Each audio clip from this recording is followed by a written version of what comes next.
மணப்பெண்ணின் பிரத்யேகமான திருமணம் விவாஹா தி சென்னை சில்க்ஸ்.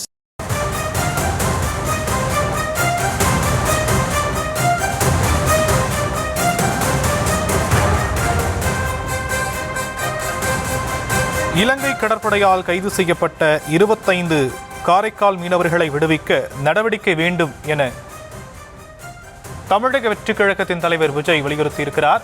இலங்கை கடற்படையால் கைது செய்யப்பட்ட தமிழ் மீனவர்கள் 25 பேரை விடுவிக்க மத்திய அரசு நடவடிக்கை எடுக்க வேண்டும் என தமிழக வெற்றிக் கழகத்தின் தலைவர் விஜய் வலியுறுத்தியிருப்பதை அண்மை செய்திகளாக நாம் தற்போது பார்த்து வருகிறோம்.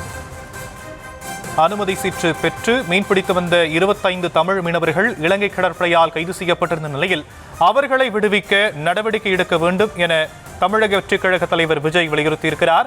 மத்திய அரசு இதற்கான நடவடிக்கையை மேற்கொள்ள வேண்டும் என விஜய் வலியுறுத்தியிருப்பதை அண்மை செய்திகளாக நாம் தற்போது பார்க்கிறோம்.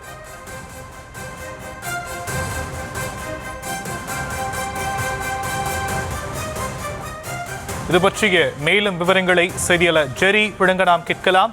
ஜெரி, விவரங்கள். ஷியாம், வணக்கம். காரைக்கால் மீனவர்களை இலங்கை கடற்படையினர் கைது செய்ததை கண்டித்து தாவேகா தலைவர் விஜய் அறிக்கையை வெளியிட்டிருக்கிறார்.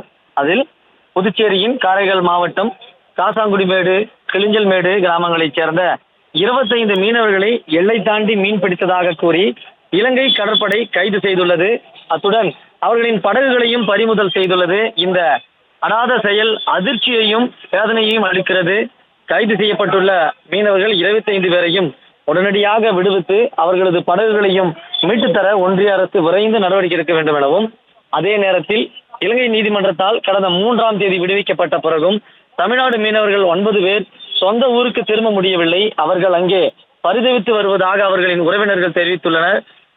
மேலும் தமிழக மீனவர்கள் 3 பேர் இலங்கை நீதிமன்றம் விதித்த அபராத தொகையை செலுத்த முடியாமல் சிறையில் வாடுகின்றனர். மீனவர்களுக்கு தொடர்ந்து இதுபோல நிகழ்வை தடுக்க தமிழக அரசு உருப்படியாக எந்த நடவடிக்கையும் எடுக்கவில்லை. நாம் கடிதம் எழுதுவதே போதும் என்று தமிழக முதல்வர் எண்ணுகிறாரா? இது ஒரு புரியாத புதிராகவே இருக்கிறது.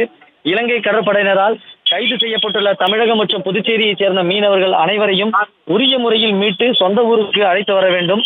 மனிதாபிமான முறையில் இலங்கை அரசிடம் பேசி தாமதமின்றி உடனடியாக நடவடிக்கை மேற்கொள்ள வேண்டும் எனவும், இது தொடர்பாக சம்பந்தப்பட்ட மாநில அரசுகள் ஒன்றிய அரசை உண்மையாகவே உணர்வுபூர்வமாக வலியுறுத்த வேண்டும் என்று கேட்டுக்கொள்கிறேன் என இந்த கண்டன அறிக்கையில் தாவேகா தலைவர் விஜய் அறிவுறுத்தியிருக்கிறார்.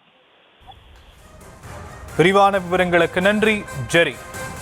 மணப்பெண்ணின் பிரத்யேகமான திருமணம் விவாஹா தி சென்னை சில்க்ஸ்.